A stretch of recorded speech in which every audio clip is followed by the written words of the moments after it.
ओम अज्ञानतिमिरान्धस्य ज्ञानञ्जनशलाकया चक्षुरुन्मिलितं येन तस्मै श्रीगुरुवे नमः। श्रीचैतन्यमनोभीष्टं स्थापितं येन भूतले स्वयं रूपकदा मह्यं ददाति स्वपदान्तिकं वन्देऽहं श्रीगुरुः श्रीभूतपदकमलं श्रीगुरून् वैष्णवाचं श्रीरूपं साग्रजातं सगण रघुनाथान्वितं तं सजीवं साद्वैतं सावधूतं परिजनसहितं कृष्णचैतन्यदेवं श्रीराधाकृष्णपादान् सगणललिता श्रीविशाखान्विताश्च नारायणं नमस्कृत्यं नरं चैव नरोत्तमं देवीं सरस्वतीं व्यासं ततो जयमुदीरये। सुनुतां स्वकथा कृष्ण पुण्यश्रवणकीर्तनं हृदयन्तस्तु भद्राणि विधुनोति सुरसतां नष्टप्रायेषु भद्रेषु नित्यं भागवत सेवया भगवती उत्तम श्लोके भक्तिर्भवति नैष्टिकी तदा रजस्तमो भावः काम लोभादेशे चेत इति निरावृद्धं स्थितसत्त्वे प्रसिद्धति।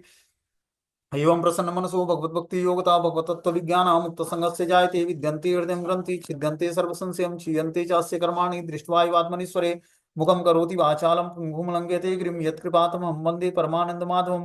प्रह्लाद नारद पराशर पुण्डरीकं व्यासम् अमरीश सुखसौनक विस्मदालभ्यां रुक्मांग अर्जुन वसिष्ठं भीषणादीनं पुण्यानि नामानि परं भागवत स्मरामि। हे कृष्ण करुणा सिंधु दीनबंधु जगतपतये गोपेश गोपिका कांत राधा कांत नमस्तुते कांचन गौरांगे श्री राधे वृंदावनेश्वरी वृषभानुसुते देवी प्रणमामि हरिप्रिये। वाछाकल्पतरुभ्यश्च कृपा सिन्धुभ्यो च पतितानां पावनेभ्यो वैष्णवेभ्यो नमः। जय श्री कृष्ण चैतन्य प्रभु नित्यानंद श्री अद्वैत गदाधर श्रीवासादि श्री भक्तवृंद। हरे कृष्ण कृष्ण कृष्ण हरे हरे, हरे राम राम राम हरे हरे। तो इसमें हम लोग मनु करदम संवाद पढ़ रहे थे, ठीक है ना। तो श्रीमद् भागवतम का स्कंद संख्या 3 अध्याय संख्या 21 और श्लोक संख्या 32 नंबर आज पढ़ना है हम लोगों को।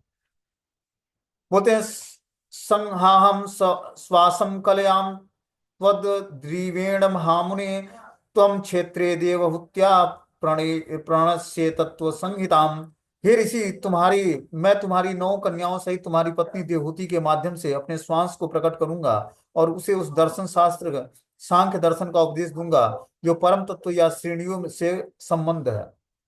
तो इससे पहले भगवान ने कर्दम मुनि को आशीर्वाद दिया था कि मेरी आज्ञा से अच्छी तरह से पालन करने के कारण स्वच्छ हृदय होकर तुम अपने समस्त कर्मों का फल मुझे अर्पित करके अंत में मुझे ही प्राप्त करोगे। समस्त जीवों पर दया करते हुए तुम आत्म साक्षात्कार प्राप्त कर सकोगे, फिर सबको अभय दान देकर अपने सहित संपूर्ण जगत को मुझ में और मुझको अपने में स्थिर देख पाओगे। हे ऋषि, वह राजकुमारी उसी प्रकार की होगी जिस प्रकार की तुम इतने वर्षों में अपने मन में सोच रहे थे। वह शीघ्र ही तुम्हारी हो जाएगी और वह जी भर कर तुम्हारी सेवा करेगी। वो तुम्हारे वीर्य धारण करके 9 पुत्रियां उत्पन्न करेगी और यथा समय इन कन्याओं से ऋषि ऋषि संतान उत्पन्न होंगे। इस तरह भगवान ने करदम मुनि को आशीर्वाद दिया कि जिस तुम पुत्री मतलब स्त्री की कामना कर रहे हो, ये स्त्री तुम्हें बहुत जल्दी ही प्राप्त होगी और वो जो है तुम्हारी हर प्रकार से सेवा करेगी और तुम्हारे वीर्य को धारण करके 9 पुत्रियां उत्पन्न करेगी जो यथा समय आने पर ये सारी कन्याएं ऋषि संतान उत्पन्न करेंगी। और इस तरह से बता रहे हैं कि जो हे कर्दम मुनि, और जो मेरी आज्ञाओं का तुम पालन करोगे तो धीरे धीरे तुम्हारा हृदय जो है स्वच्छ हो जाएगा और समस्त कर्मों के फल से तुम और समस्त कर्मों के फल को मुझे अर्पित करके अंत में तुम मुझे भी प्राप्त कर पाओगे। समस्त जीवों पर दया करते हुए तुम आज साक्षात्कार प्राप्त करोगे और सबको अभय दान देकर अपने सहित संपूर्ण जगत को मुझ में और मुझको अपने में स्थित देख पाओगे। इस तरह से कर्दम मुनि को भगवान ने आशीर्वाद दिया और उनको आज्ञा दिया। अब ये आशीर्वाद और आज्ञा सुनकर बोलते हैं कि भगवान की, हे ऋषि, मैं तुम्हारे 9 कन्याओं सहित तुम्हारी पत्नी देवहूति के माध्यम से अपने श्वास को प्रकट करूंगा। जब तुम्हारी 9 पुत्रियां पैदा हो जाएंगी तो देवहूति माता के माध्यम से मैं अपने श्वास को प्रकट करूंगा और उसे उस दर्शन शास्त्र का उपदेश दूंगा जो परम तत्व और श्रेणियों से संबंधित होगा। बोलते हैं यहाँ पर आगत शब्द श्वास कलया सूचित करता है। भगवान देवहूति तथा करदम के पुत्र कपिल देव के रूप में प्रकट होंगे जो सांख्य दर्शन के पहले संस्थापकाचार्य होंगे, जिसे यहाँ तत्व संहिता कहा गया है। भगवान ने कर्दम मुनि को पहले ही बता दिया था कि वे कपिल देव के रूप में अवतार लेंगे और सांख्य दर्शन का प्रचार करेंगे। तो देखते हैं कि आगे जाकर जो है देवहूति माता के गर्भ से जो है भगवान कपिल देव जी का प्राकट्य होता है और कपिल देव जी जो है सांख्य दर्शन के पहले संस्थापकाचार्य बनते हैं।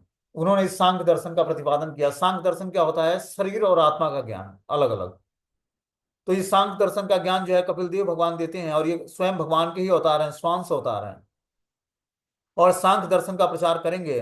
भगवान ने सांख्य दर्शन की स्थापना की और यह सांख्य दर्शन से भिन्न है, जिसे एक अन्य कपिल देव द्वारा भी स्थापित बताया गया है। सांख्य दर्शन दो प्रकार का है, एक तो ईश्वर विहीन सांख्य दर्शन है और दूसरा ईश्वरमय सांख्य दर्शन है। तो एक और कपिल हुए जो सांख्य का उन्होंने प्रतिपादन किया, लेकिन उसमें वह ईश्वर विहीन सांख्य है। और जो ये कपिल देव, जो देवहूति माता के पुत्र कपिल देव थे भगवान, ये भगवान के स्वांश अवतार थे, इन्होंने जो सांख्य दर्शन दिया वो भगवान की ईश्वरमय सांख्य दर्शन दिया। इन्होंने भगवान के बारे में ज्ञान दिया। देवहूति के पुत्र कपिल देव ने जिस सांख्य का प्रचार किया वह ईश्वरमय दर्शन है। भगवान का अनेक प्रकार से प्राकट्य होता है, वह एक है किंतु वह अनेकों हो सकते हैं। वह अपने को दो विभिन्न विस्तारों में विभाजित कर देते हैं, कला और विभिन्नांश। सामान्य जीवात्मा विभिन्नांश विस्तार कहलाती है, किंतु विष्णु तत्व के अनंत विस्तार यथा वामन, गोविंद, नारायण, प्रद्युम्न, वासुदेव और अनंत श्वास कला कहलाते हैं। तो भगवान अपना दो तरीके से विस्तार करते हैं, एक श्वास के रूप में, कला तथा विभिन्नांश के रूप में। जितनी भी हम जीवात्माएं हैं भगवान के विभिन्न अंश हैं, मतलब भगवान के ही अंश से प्रकट हुए हैं, लेकिन पूर्ण अंश भगवान है और हम अणु मतलब विभु अंश हैं उनके, और भगवान पूर्ण है। तो इस तरह से सभी जो हम जीवात्मा है वो भगवान के ही विस्तार हैं विभिन्न अंश के रूप में। बता रहे हैं विष्णु तत्व के अनंत विस्तार यथा वामन, गोविंद, नारायण, प्रद्युम्न, वासुदेव तथा अनंत श्वास कला कहलाते हैं। श्वास का अर्थ है प्रत्यक्ष विस्तार, और कला आदि भगवान के विस्तार के भी विस्तार होते हैं। बलदेव श्री कृष्ण के विस्तार हैं और बलदेव के अगले विस्तार संकर्षण है। ये संकर्षण कला है, जबकि बलदेव श्वास है। तो भगवान कृष्ण अपना पहला विस्तार जो है बलराम जी के रूप में करते हैं। तो बलराम जी भगवान कृष्ण के श्वास अवतार हैं, विस्तार हैं। और बलराम जी अपना विस्तार संकर्षण के रूप में करते हैं, तो कला विस्तार कहलाती है। किंतु इसमें कोई अंतर नहीं होता है। ब्रह्म संहिता में इसकी बड़ी सुंदर व्याख्या की गई है कि दीपा चिरे ही दशानंतर अभिव्यक्तियों, एक दीपक से दूसरे और दूसरे से तीसरे, इस प्रकार हजारों दीपक जलाए जाते हैं। तो जैसे हम एक दीपक से दूसरे दीपक को, दूसरे से तीसरे को, इस तरह से हजारों दीपक जलाते हैं। और प्रकाश फैलाने के मामले में इनमें कोई भी किसी से घटकर नहीं होता है। प्रत्येक दीपक में पूर्ण प्रकाश क्षमता निहित होती है, किंतु फिर भी इतना अंतर तो है कि यह प्रथम दीपक है और यह दूसरा और तीसरा और चौथा है। इसी तरह भगवान अपना विस्तार जो है श्वास और के रूप में करते हैं, अलग अलग। पहले बलराम के रूप में, फिर बलराम जी जो है संकर्षण के रूप में। तो इस तरह से विस्तार होते हैं, लेकिन सब भगवान के समान शक्ति में शक्तिमान होते हैं। मतलब इनमें भगवान की शक्तियां पूर्ण रूप में निहित होती हैं। जिस तरह एक दीपक से बहुत सारे दीपक जलाए जाते हैं, लेकिन उसके प्रकाश में कोई कमी नहीं आती है, कोई हरासमेंट नहीं आता है। उसी तरह भगवान अपना विस्तार करते हैं तो उसमें कोई हरासमेंट नहीं आता है। ठीक है ना। आगे बता रहे कि हे ऋषियों, मैं तुम्हारी,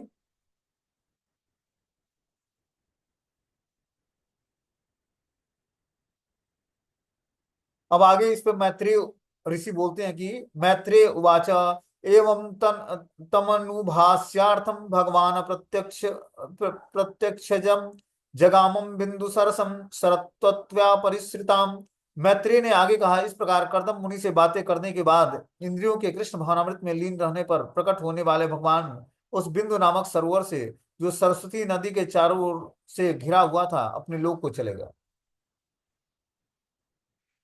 बोलते हैं कि मैत्रेय ने आगे कहा, इस प्रकार कर्दम मुनि से बातें करने के बाद, जब कर्दम मुनि से भगवान बातें कर रहे थे, तो जब बात समाप्त हुई भगवान का, तो इंद्रियों के कृष्ण भावनामृत में लीन रहने के पर प्रकट होने वाले भगवान उस बिंदु नामक सरोवर से, सरस्वती नदी के चारों ओर से घिरा हुआ था, अपने लोक को चले गए। अब भगवान वहां से अप्रकट हो जाते हैं। ठीक है ना। बोलते हैं यहाँ पर भगवान को प्रत्यज्ञ अक्षज कहा गया है। यद्यपि वे भौतिक इंद्रियों से नहीं दिखाई पड़ते, तो भी वे देखे जा सकते हैं। भगवान जो है, हम अब इस भौतिक इंद्रियों से भगवान का दर्शन नहीं कर सकते। भगवान को देखने के लिए हमें दिव्य इंद्रियां चाहिए, दिव्य नेत्र चाहिए, तभी हम भगवान का दर्शन कर सकते हैं।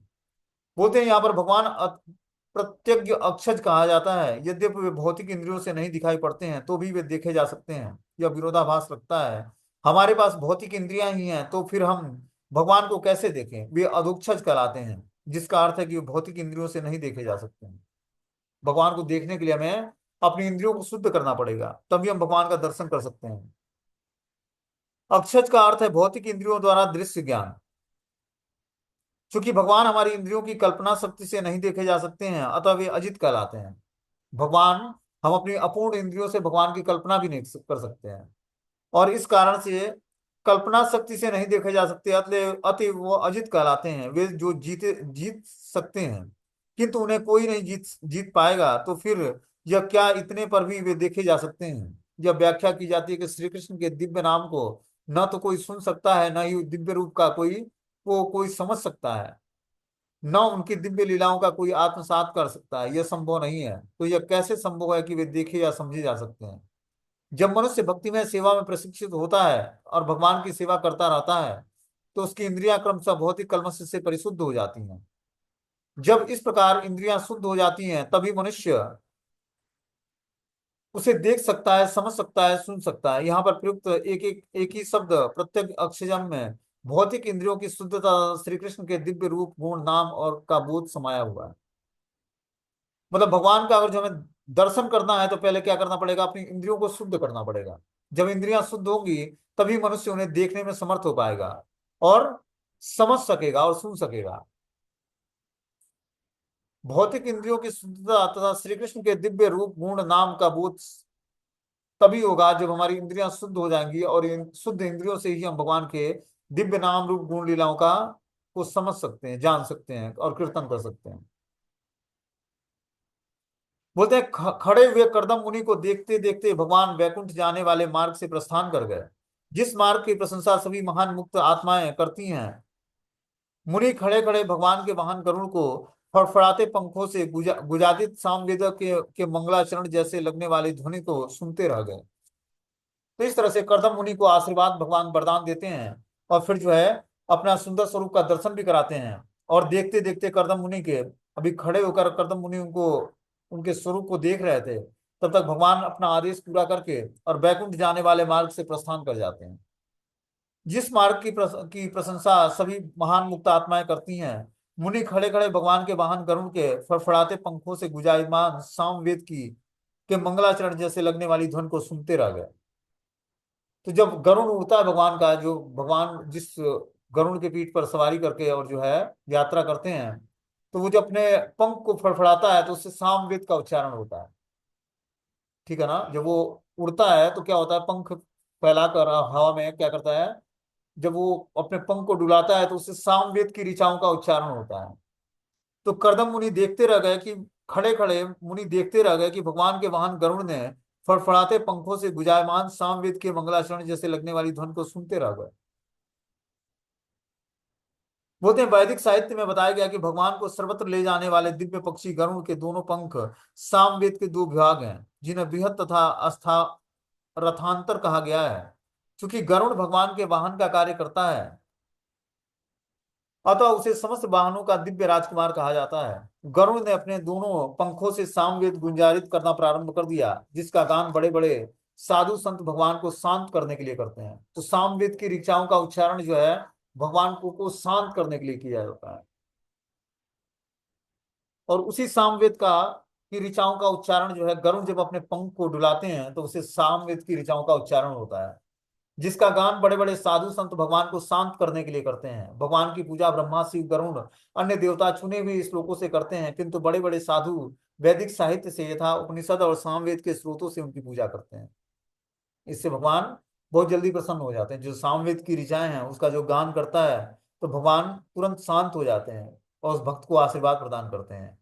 यही सामवेद की ध्वनियां भक्त को सुनाई पड़ती हैं जब भगवान के अन्य महान भक्त गरुड़ अपने पंखों को फड़फड़ाते हैं।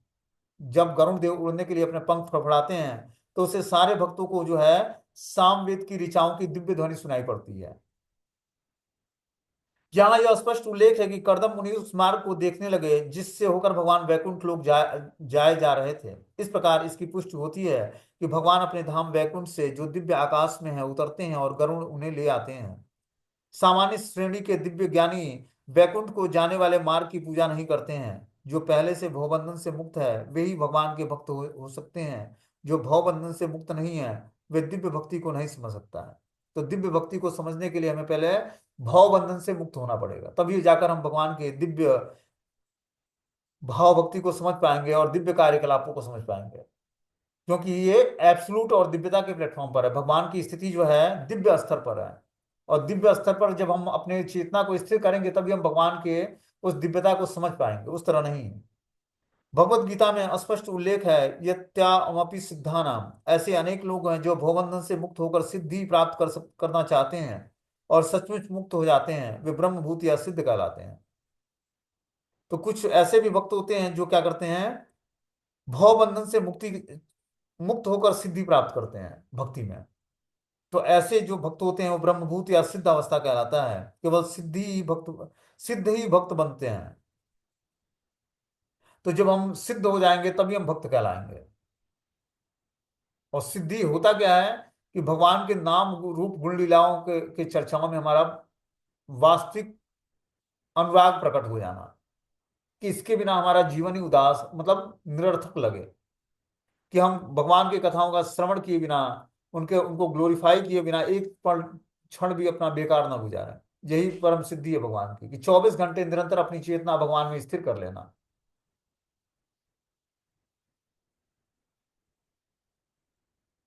तब भगवान के चले जाने पर पूज्य साधु करदम भगवान द्वारा बताए गए उस समय तक की प्रतीक्षा करते हुए बिंदु सरोवर के तट पर ही ठहरे रहे। अब भगवान जो है करदम मुनि को आशीर्वाद प्रदान करके वरदान देकर और भगवान अब चले जाते हैं। भगवान के चले जाने पर जो पूज्य साधु करदम भगवान द्वारा बताए गए उस समय की प्रतीक्षा करते हुए बिंदु सरोवर के तट पर खड़े रहे और भगवान की प्रतीक्षा, उस समय की प्रतीक्षा करते रहे जो भगवान ने बताया था। स्वयंभू मनु अपनी पत्नी सहित स्वर्णाभूषणों से सुसज्जित अपने रथ पर आरूढ़ हुई, अपनी पुत्री को भी उस पर चढ़ाकर वे समस्त भूमंडल का भ्रमण करने लगे। क्या बोलते हैं, दूसरी तरफ स्वयंभू मनु अपनी पत्नी शत्रुपा सहित स्वर्ण आभूषणों से जो सज्जित थी, वो रथ पर आरूढ़ होते हैं और अपनी पुत्री को भी उस पर चढ़ाकर वे समस्त भूमंडल का भ्रमण करने लगते हैं। इस तरह से बोलते हैं, विश्व के सम्राट मनु चाहते तो अपनी पुत्री के लिए उपयुक्त पति की खोज के लिए कोई दूत नियुक्त कर सकते थे, किंतु वे अपनी कन्या को जैसे एक पिता को चाहिए प्यार करते थे, अतः उसके लिए वर की तलाश करने के लिए केवल अपनी पत्नी सहित स्वर्णिम रथ पर आरूढ़ होकर वे अपने राज्य से रवाना हुए। तो इस तरह से जो है स्वयंभू मनु अपनी पुत्री जो थी उनकी, क्या नाम था उसका, देवहूति, उसके लिए वर को खोजने के लिए अपने स्वर्णिम रथ पर अपनी पत्नी सहित आरूढ़ होते हैं और राज्य से रवाना हो जाते हैं।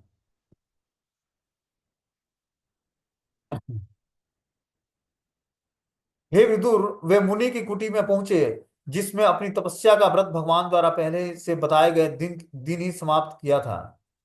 तो जिस दिन पहुंचे उसी दिन व्यास जो है, क्या नाम है कि करदम मुनि अपनी तपस्या का व्रत समाप्त किया था और उसी दिन ये जो है स्वयंभू मनु उनके कुटिया में पहुंचते हैं। सरस्वती नदी के बाढ़ जल से भरने वाले पवित्र बिंदु सरोवर का सेवन ऋषियों का समूह करता है। इसका पवित्र जल न केवल कल्याणकारी था वरना अमृत के समान मीठा भी था। यह बिंदु सरोवर कहलाता है क्योंकि यहीं पर जब भगवान शरणागत ऋषि पर दयार्द हो उठे थे और उनके नेत्रों से आंसुओं की बूंदें गिरी थी, तब भगवान इसी सरोवर पर जो है, इसीलिए इसको बिंदु सरोवर बोला जाता है।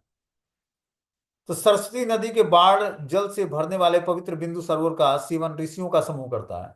वो जो बिंदु सरोवर है उसका सेवन सारे ऋषि महात्मा करते हैं। जो सरस्वती नदी के तट पर ये जलाशय, ये सरोवर स्थित है, इसका पवित्र जल न केवल कल्याणकारी था वरना अमृत के समान मीठा भी था। जो बिंदु सरोवर का जल था वो कल्याणकारी तो था ही, लेकिन अमृत के समान मीठा भी था। यह बिंदु सरोवर कहलाता है क्योंकि यहीं पर भगवान शरणागत ऋषि पर दयार्द हो उठे थे और उनके नेत्रों से आंसुओं की बूंदें गिरी थी। जितने भी ऋषि महात्मा थे, इसी बिंदु सरोवर के तट पर ही सब भगवान की शरण ग्रहण किया था और भगवान ने उनको देखकर अपने नेत्रों से आंसू भगवान के नेत्रों से स्वाभाविक रूप से गिरने लगा और उसी से इस सरोवर का निर्माण हुआ, इसलिए इसको बिंदु सरोवर बोलते हैं। करदम मुनि ने भगवान की आहितकी की कृपा प्राप्त करने के उद्देश्य से तपस्या की थी। जब भगवान वहां पहुंचे तो वे इतने दयार्थ हो उठे कि प्रसन्नता बस उनके नेत्रों से आंसू टपक पड़े, जिनसे बिंदु सरोवर बन गया। अतः बिंदु सरोवर को बड़े बड़े साधु और विद्वान पूजते हैं क्योंकि परम सत्य के दर्शन शास्त्र के अनुसार भगवान और उसके नेत्रों के आंसू अभिन्न है। तो ये इसलिए यहाँ पर साधु लोग जो है, विद्वान जो है, बिंदु सरोवर की पूजा करते हैं क्योंकि ये भगवान के नेत्रों से प्रकट हुई है। नेत्रों से जो आंसू गिरा उसी से इस बिंदु सरोवर का निर्माण हुआ। जिस प्रकार भगवान के पांव के अंगूठे का पसीना पवित्र गंगा नदी बन जाती है, उसी प्रकार भगवान के दिव्य नेत्रों से गिरे हुए आंसू बिंदु सरोवर बन जाते हैं। ये दोनों ही दिव्य हैं जिनकी महान साधु और विद्वान पूजा करते हैं। यहाँ पर बिंदु सरोवर के जल को शिवामृत जल कहा गया है। शिव का अर्थ होता है चंगा करने वाला। जो कोई भी बिंदु सरोवर के जल को पीता है उसके सारे रोग दूर हो जाते हैं। इसी प्रकार जो कोई भी गंगा जल में स्नान करता है उसके सारे भव रोग जाते रहते हैं। ऐसे दावों को बड़े बड़े विद्वानों तथा प्रामाणिक पुरुषों ने स्वीकार किया है। तो इस तरह से हम देखते हैं कि जो है, जिस तरह गंगा भगवान के चरणों से निकली है, उसी तरह ये बिंदु सरोवर का निर्माण जो है भगवान के नेत्रों से गिरे हुए आंसू से हुआ है। ये दोनों ही दिव्य स्तर पर हैं जिसकी महान साधु और विद्वान जन पूजा करते हैं। यहाँ बिंदु सरोवर के जल को शिवामृत जल कहा गया है।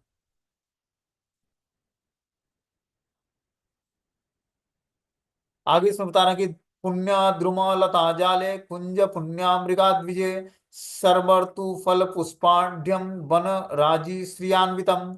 सरोवर के तट पक्षी वृक्षों तथा लताओं के समूह से घिरे थे, जो सभी ऋतुओं के में फलों और फूलों से लदे रहते थे, जिसमें पवित्र पशु और पक्षी अपना अपना बसेरा बनाए थे और विविध प्रकार से कुंजन करते थे। यह स्थान वृक्षों के कुंजों की शोभा से विभूषित था। तो बता रहे हैं कि जो सरस्वती नदी के तट पर ये जो बिंदु सरोवर था, इस सरोवर के तट पर पवित्र वृक्ष और लताओं के समूह से घिरा हुआ था। ये पूरा पवित्र वृक्ष जो है सरोवर, ये पवित्र वृक्षों और लताओं के समूह से घिरा हुआ था, जो सभी ऋतुओं के फलों और फूलों से लदे हुए थे। जो ऋतु चलती उसी ऋतु के फल उस पौधों पर लग जाते। और इस तरह से सारे पौधे जो हैं फलों और फूलों से लदे हुए थे, जिसमें पवित्र पशु तथा पक्षी अपना अपना बसेरा बनाए हुए थे। तो ऐसा ये पूरा स्थान था जहां पर पवित्र वृक्ष और लताओं का पूरा ही समूह घिरा हुआ था। और इस तरह से जो है बता रहे कि पक्षी अपना अपना बसेरा बनाया करते थे और विविध प्रकार के से कुंजन करते। यह स्थान वृक्षों के कुंजों की शोभा से विभूषित था। तो यह स्थान जो था ये वृक्षों की कुंजों से सुशोभित स्थान था। बताया गया कि बिंदु सरोवर पवित्र वृक्षों तथा पक्षियों से घिरा रहता था। तो जो बिंदु सरोवर था वो पवित्र पक्षी और वृक्षों से घिरा हुआ था चारों तरफ से। आगे बता रहा कि जिस प्रकार मानव समाज में कुछ पुण्यात्मा कुछ पापी लोग होते हैं, उसी प्रकार वृक्षों तथा पक्षियों में भी कुछ पवित्र होते हैं और कुछ अपवित्र होते हैं। कुछ पवित्र वृक्ष कहलाते हैं और कुछ जो है अपवित्र वृक्ष कहलाते हैं। इसी तरह वृक्षों के अलावा पक्षियों में भी कुछ अपवित्र पक्षी होते हैं, जैसे गिद्ध है, ठीक है ना। और इस तरह के जो मांसाहारी करने वाले पक्षी हैं वो अपवित्र पक्षी हैं। लेकिन कुछ पक्षी जो हैं बहुत ही शुभ होते हैं, जैसे नीलकंठ पक्षी है। और कौन सा है, मयूर है जो भगवान की सेवा में। तो कुछ पक्षी जो है भगवान की सेवा भी करते हैं। जिन वृक्षों के अच्छे फल तथा फूल नहीं लगते हैं वे अपवित्र माने जाते हैं। जो पक्षी शैतान होते हैं जैसे कौवा, वे अपवित्र माने जाते हैं। बिंदु सरोवर के चारों ओर की भूमि एक अपवित्र पक्षी या वृक्ष नहीं था। इसके वृक्ष फलित तथा पुष्पित थे और सारे पक्षी प्रभु के गुणों का हरे कृष्ण हरे कृष्ण कृष्ण कृष्ण हरे हरे हरे राम राम हरे हरे का गान करने वाले थे। तो ये कृपा थी भगवान की कि उस राज्य के सारे पशु पक्षी भी भगवान कृष्ण के नाम का गुणगान करते, इस हरे कृष्ण मंत्र का जप करते। और प्रत्येक वृक्ष फलित और पुष्प पुष्प थे और प्रत्येक पशु प्रभु के गुणों का हरे कृष्ण मंत्र का गुणगान किया करता था। आगे बता रहे कि यह प्रदेश मत वाले पक्षियों के स्वरूपों से प्रतिध्वनित था। मत वाले भौतिक मडरा मत वाले भौरे मंडरा रहे थे, प्रमत्त मोर गर्व से नाच रहे थे और प्रमुदित कोयल एक दूसरे को पुकार रही थी। इस तरह से वहां का ये वातावरण था। बोलते हैं यह प्रदेश मतवाले पक्षियों के स्वर से प्रतिध्वनित था और मतवाले भौरे मंडरा रहे थे, प्रमत्त मोर गर्व से नाच रहे थे और प्रमुदित कोयल एक दूसरे को पुकार रही थी। ऐसा दृश्य था वो जंगल का। यहाँ पर बिंदु सरोवर के चारों ओर के कार्य क्षेत्र में सुनाई पड़ने वाले मधुर ध्वनियों की सुंदरता का वर्णन है। मधु पीकर काले भौरे मतवाले हो रहे थे और मादकता में गुना गुनगुना रहे थे। प्रमुदित मोर नटों तथा नटनियों की तरह नाच रहे थे और प्रमुदित कोयले अपनी जोड़ेदारों को पुकार रहे थे। इस तरह से जो है पूरा वातावरण वहां का जो है बहुत ही रमणीय था। क्या बोलते हैं, बिंदु सरोवर के चारों ओर का क्षेत्र जो है सुनाई पड़ने वाले मधुर ध्वनि की सुंदरता से पूरित था। मधु पीकर काले भौरे मतवाले हो रहे थे। जो काले भौरे थे वो मधु पीकर मतलब पौधों से रस लेते और उस रस को पीकर मत्त हो गए थे। मादकता में गुना गुना रहते थे। प्रमुदित मोर नटों और नाटकियों नटकियों की तरह नाच रहे थे और प्रमुदित कोयल अपनी जोड़ेदारियों की को पुकार रहे थे। इस तरह से सारा वातावरण जो है जंगल का भी धीरे धीरे जो है सात्विक बन गया। बिंदु सरोवर कदम्ब चंपक अशोक करज बकुल आसन कुंद मंदार कुटल और नव आम्र के पुष्प वृक्षों से सुशोभित था। वायु कारनानव पल्लव हंस कुरारी जल पक्षी सारक चक्रवाक तथा चकोर के कलरों से गुजायमान था। तो इस तरह से हम देखते हैं कि जो है ये कि बिंदु सरोवर के तट पर बहुत सारे जो है अलग अलग वृक्ष थे। जैसे कदम्ब का वृक्ष था, चंपक था, अशोक था, बकुल था, आसन कुंद मंदार कुटज और नौ आम्र के पुष्पित वृक्षों से सुशोभित था वो सरोवर। आगे बता रहे हैं, इसके तटों पर हिरण सुकर शाही नीलगाय हाथी लंगूर शेर बंदर नेवला और कस्तूरी मृगों की बाहुल्यता थी। इस सरोवर के तट पर जो है जितने भी पक्षी थे पशु थे, हिरण सूकर शाही नीलगाय हाथी लंगूर शेर बंदर नेवला और कस्तूरी मृगों की शोभा बढ़ती थी इस स्थान पर। बोलते हैं कस्तूरी कस्तूरी मृग सभी स्थानों से पर नहीं मिलता, वह केवल बिंदु सरोवर के जैसे स्थानों पर ही पाया जाता है। वे अपनी नाभि से निकली कस्तूरी की गंध से सदैव उन्मत्त रहते थे। तो जो मयूर होता है जो मृग होता है वो उसके जो है नाभि में कमल होता है वो कस्तूरी होता है। उसकी खुशबू बहुत ही बेहतरीन होती है। और जब वो खुशबू को सूंघता है तो उसको पता नहीं लगता कि खुशबू आ कहाँ से रही है। ठीक है ना। तो क्या करता है कि उसको खोजने का प्रयास करता है, जबकि वो मृग के कुंडल मतलब नाभि में ही वो कस्तूरी होती है। और उसकी जो स्मेल होती है उसकी तलाश करता है वो। ये अपनी नाभि से निकली कस्तूरी की गंध से सदैव उन्मत्त रहते हैं। गवैया अर्थात नील गायों की पूछ के बालों का गुच्छा होता है। इन बाल के गुच्छों को मंदिर में पूजा के लिए मूर्तियों पर पंखा झलने के काम आता है। तो जो हम देखते हैं कि जो है श्री विग्रहों पर हम लोग पंखा देखते हैं झलते हुए, तो वो जो है जो नील गाय होती है उसी की पूंछ के बालों का गुच्छा होता है, उसी से बना हुआ होता है। कभी कभी गौयों को की चमड़ी भी गौओं को की चमड़ी भी कहा जाता है, वे अत्यंत पवित्र माना जाता है। आज भी भारत में अनेक बंजारे हैं जो कस्तूरी तथा चमड़ी के बालों का व्यापार करते हैं। उच्च श्रेणी के हिंदुओं में अत्यधिक मांग है। आज भी भारत के बड़े बड़े शहरों तथा गांवों में यह व्यापार प्रचलित है। तो इस तरह से जो है ये भगवान को कस्तूरी और चमर के बालों का व्यापार जो है क्या बोलते हैं कि चमर के बालों से जो है पंखा चला जाता है भगवान पर। उच्च श्रेणी के हिंदू इसकी अत्यधिक मांग करते हैं और आज भी भारत के बड़े बड़े शहरों तथा गांवों में यह व्यापार चलता है। आगे इसमें बता रहे हैं कि उस पवित्र स्थान में आदि राजा स्वयंभू मनु अपनी पुत्री सहित प्रविष्ट हुए और उन्होंने जाकर देखा, अभी अभी पवित्र अग्नि में आहुति देकर वे मुनि अपने आश्रम में आसन लगाए थे। उनका शरीर अत्यंत आभा युक्त था। यद्यपि वे दीर्घ काल तक कठोर तपस्या में लगे हुए थे किंतु वे तनिक भी क्षीण नहीं थे, क्योंकि भगवान ने उन पर कृपा कटाक्ष किया था और उन्होंने भगवान के चंद्रमा के समान स्निग्ध अमृतमय दीपों का शब्दों का पालन किया था। क्या बोलते हैं यहाँ पर कि उस पवित्र स्थान में आदि राजा स्वयंभू मनु अपनी पुत्री सहित प्रविष्ट हुए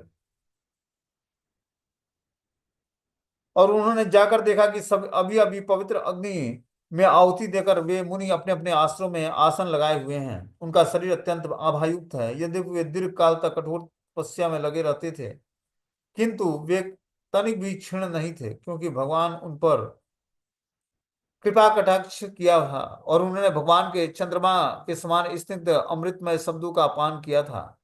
मुनि लंबे थे, उनकी आंखें बड़ी बड़ी थीं और मानो कमल दल हो और उनके सिर पर जड़ा जटाजूट था। वे चिथड़े पहने हुए थे। स्वयंभू मनु उनके पास गए और उन्होंने देखा कि वे धूसरित हैं, तो मानो बिना तराशा हुआ कोई मणि हो। तो इस तरह से जो है स्वयंभू मनु उस ब्राह्मण तपस्वी के पास जाते हैं, जो कर्दम मुनि के पास। क्या देखते हैं कि जो है कर्दम मुनि अपने आश्रम में अपनी कुटिया में बैठे हुए हैं। उनका शरीर अत्यंत आभायुक्त है और दीर्घ काल तथा कठोर तपस्या में लगे हुए थे, किंतु वे तनिक भी क्षीण नहीं थे, क्योंकि भगवान ने उन पर कृपा कटाक्ष की थी और उन्होंने भगवान के चंद्रमा के समान स्निग्ध अमृतमय शब्दों का पान किया था। मुनि लंबे थे और उनकी आंखें बड़ी बड़ी थीं, मानो कमल दल हो, और उनके सिर पर जटाजूट था। वे चिथड़े पहने थे। स्वयं भूमनु उनके उनके पास गए और उन्होंने देखा कि धूल दूषित है, मानो बिना तराशा हुआ कोई मणि हो। तो इस तरह से जो है भगवान कृष्ण जो है क्या करते हैं कि भगवान के चंद्रमा के समान स्निग्ध अमृतमय शब्दों का पान किया। किसने? कर्दम मुनि ने। और फिर जो है मुनि लंबे थे, उनकी आंखें बड़ी बड़ी थी, मानो कमल दल हो, उनके सिर पर जटाजूट था। वे चिथड़े पहने हुए थे। और इस तरह से स्वयंभू मनु उनके पास जाते हैं। उन्होंने देखा कि जो है इस तरह से ये ऋषि जो है धूल धूसरित पड़े हुए हैं, मानो कोई बिना तराशा हुआ कोई मणि हो, ऐसा उनके शरीर से तेज निकल रहा था। आगे यहाँ पर बताना कि यहाँ पर एक ब्रह्मचारी योगी का कुछ कुछ वर्णन हुआ है। आत्मिक उन्नति के इच्छुक ब्रह्मचारी का प्रथम कर्तव्य है कि प्रातः काल हुताहुतासन करे, अर्थात यज्ञ करके परमेश्वर की आहुति प्रदान करे। ब्रह्मचर्य की साधना करने वाले कभी भी प्रातः काल 7 या 9 बजे तक सोते नहीं है। साधन करने वाले पक्षी साधन करने वाले कभी कभी भी प्रातः काल 7 या 9 बजे तक सोते नहीं नहीं रहते हैं। उन्हें कृष्ण भावनामृत की के पूर्व कम से कम 1.5 घंटा पहले उठना चाहिए। बोलते हैं कि जो है जो भक्त बनने का प्रयास कर रहा है उसको सूर्योदय के कम से कम 1.5 घंटा पहले उठकर और जो है स्नान करके और जाकर अपने को शुद्ध करना चाहिए और आहुति देनी चाहिए भगवान को। इस कलयुग में केवल भगवान कृष्ण के पवित्र नाम का जप कर सकते हैं, जैसा कि भगवत गीता में बताया गया है। तो इस कलयुग में बस नाम संकीर्तन ही बताया गया है, इसमें सार बताया गया कि भगवत नाम का जप करना चाहिए। उस मुनि की आकृति से ऐसा लग रहा था कि उन्हें उसने कठिन तपस्या की और ब्रह्मचर्य व्रत का पालन किया है। यदि कोई भिन्न प्रकार से होता है तो उसके मुख तथा शरीर में दिखने वाले काम भावना से ये पता लग जाता है कि